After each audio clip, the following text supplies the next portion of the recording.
Hi everyone, so in this video I'm just going to talk about something that I just saw on someone else's video.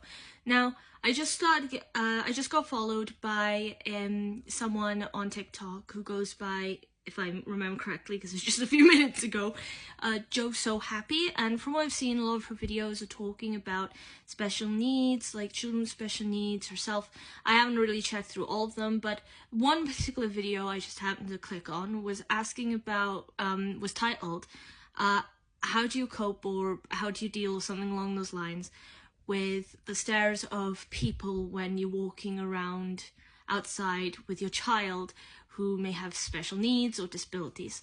Now, it's funny because most of my videos I've been talking about kind of like the straightforward pros, cons, difficulties, challenges, positives, treatment, basically almost like a scientific element, I think, as well as a bit of personal element mixed in here and there about my own stories. But when I saw that video literally a few minutes ago, it actually dawned on me, no, that's another subject that's good to talk about, because, or a good question to address. Now, I did comment on the video, but regardless, I just feel like it's good to dedicate this video to talking about it straight up. Now, I can't talk from the point of view of being a parent who's having to deal with the stares or the reactions of people, ignorant people usually, on a daily basis or something when I'm leading around my child who has autism, ADHD, or any kind of difficulty or learning disability or is disabled in any way, because I'm not a parent. I am an older sister, but I'm not a parent. Now, however, I can talk from the point of view of what I've seen, for instance, from my own parents or the parents of others, or from, or basically just my opinions, I suppose, and my own experiences. Now, it's funny because my autism isn't high functioning. However, there are at times where my reactions to things, or I may have something close to a meltdown at least, depending what's triggered me. And there have been moments, especially when I was a kid, when I would have a tantrum, when I'd run off. There was a period of time where I had a habit of trying to run off and hide like behind coat racks and stuff, which often would cause a lot of stress for my parents, of course. And I can imagine it'd be very, very stressful and unpleasant for any parent who's trying to help or console or comfort their child who might be having a sort of meltdown or maybe an overreaction to something, completely oblivious or unaware to how, to the social situation or being out in public, or if it's inappropriate in any way.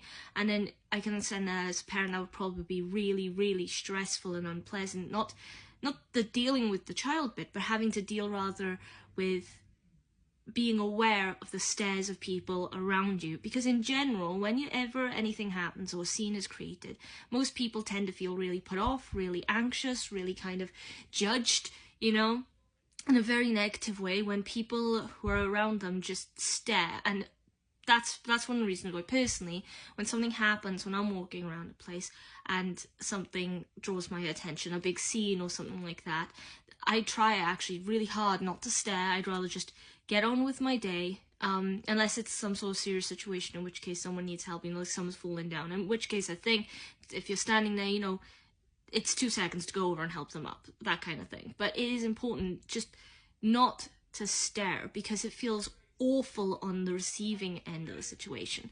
And so just the parent, because the child may also be aware or become more aware as they grow older. I know there are moments when I was a teenager where I would feel it bubbling up and I'd feel really, really, really anxious or scared or angry or overwhelmed. And it would present itself very obviously in my voice, in my emotions, you know, like if my face was running with tears, you know, or in how I was reacting or moving about, carrying myself. And I would become very, very, very aware of people staring at me, and it made me feel awful. It's like even as a teenager, there'd be moments where if I'm with a friend, a trusted friend or parent or guardian or grandparent or anything, I'd be like, I'll turn to them and I was like, I need to get up, I need to go somewhere, I can't deal with this. But in terms of dealing with those stares, honestly, I do think the best thing you can do is ignore them. And I know, I said in the comments to the video I'm referring to, I know that sounds really simple, like simplistic, really naive perhaps as a solution, you know, or really ineffectual even. And of course there are going to be times where you might feel pressured or pushed into a situation where you can't just ignore them, in which case then it's really down to you and what you think is the best course of action to respond, you know, or what action to take. But for the most part, I generally do believe the best thing you can do is ignore them. And the reason for that is it's not just good for you, but it's good for your child. Because for me, when it came to my brothers, looking after my brothers, if they were having a full-blown meltdown in a shop or something, or in a public situation because something had overwhelmed them, then, and from what I've seen of other people as well, and for myself, it's like, it kind of builds up almost like a mental fortitude a lot of the time. Now, I don't know if it'll be the same if you're a parent. I hope so, yeah, and that's why I'm voicing it now. But if you're a parent, it might do the same for you. It's building up this mental fortitude for yourself to remember, yes, this feels awkward, it feels awful, and you hate the idea of your child or whoever you're looking after being judged in any way, especially a negative way, or being made to feel out of place, especially if it's something they can't help.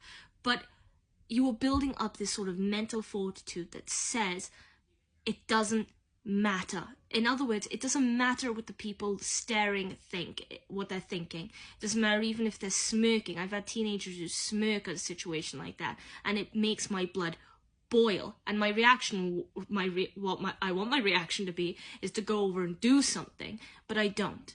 I suck it up, and it's not like I'm letting them get away with it. It's like, you hold your head up high, right? You deal with the situation calmly. If you're dealing with someone who's young, for example, who has difficulties or is disabled and is having a serious situation right now and they're really emotional, yeah, then focus all the energy on them. I know it's so horrible, you know, to think of people staring at them, but it's like, for yourself, you build this idea, hang on, no. The person who right now needs support, who needs you, is this person who's having a bit of a moment, and they need you to be there. They need you to find a way to soothe them, to help them, to perhaps direct their attention, help them understand the situation better, and to be kind of like, not just their guide, but like their protector. You are showing them that it's okay for them to feel this way. Yeah, over time they'll learn, you know, hopefully they'll learn. And even if they don't, yeah, it doesn't really matter, because the people who are staring are going to be there for 5 seconds, a minute at most, and you're never going to see them again. They're complete strangers. So what really does their opinion matter, or what they're thinking, or their reaction to the situation? It doesn't matter. What matters is to keep talking about it, keep raising awareness. People understand, hang on, to try not to make people feel out of place when they're having these moments, especially children. But as well, you're also kind of showing the kid over time how insignificant the reactions and the stares of ignorant people are. Because, again, why should you waste your time, your energy? Why should you get worked up over someone who knows nothing about the situation? Yeah, who's just there? And to be honest, I think sometimes people stare on instinct, you know. They may not even be thinking anything negative. They might be thinking something kind of positive, or thinking, can I do something to help, and be afraid to step forward, because anxiety has come in that way as well. So it's important. Now, I've heard of all sorts of reactions, including some funny reactions of just being like, wait, what are you staring at? It's like one comment on this video said something like, someone said about, they would ask the person, am I wearing something that belongs to you? And it'd be a bit funny. And I've seen that too. And I've had a mix of reactions myself to the situations. But it's the same thing. You're just showing yourself, you're showing your kid, you're showing whoever it is you're with, that these people do not matter in the grand scheme of things. Their issues are their own issues, right? They have their support network, which is you, right? They have their difficulties, and they have their advantages, right? And life in itself, over the course of it, will help them to manage it, to learn about it, to learn about themselves, to progress. It doesn't matter how severe on the spectrum they are, because their brain is still functioning. It just functions differently.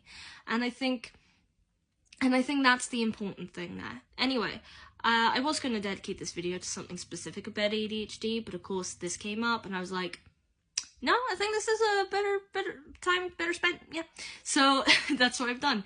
But I think that is a good place to end the video. If you have any questions or requests for future videos, or if you have any thoughts or opinions on what I said, or your own idea of how people should react, because again, I think it depends on you as the individual, what you think is best, right? But at the grand scheme of things, the people who are staring do not matter in the situation at all, okay? It's like, ignore them. They're not worth it for the time. They're just not. But anyway, if you like the video though, then please leave a like, follow, like I said, requests, what else, questions, thoughts and opinions. Subscribe to the YouTube channel if you're interested, which I'm kind of trying to keep up to date with as well. And pardon me, and repost the video as well if you're interested, just because again, like I said, keep talking about it, raising awareness. I think that's the best thing a lot of people can do as well. I don't want to say in the grand scheme of things again, I think I say that too often, but also. So anyway, that's it for today, and hopefully if you like the video and you want to see more, then I'll see you in the next one. Till then, have a great day, be positive, be proud of yourself, and bye-bye.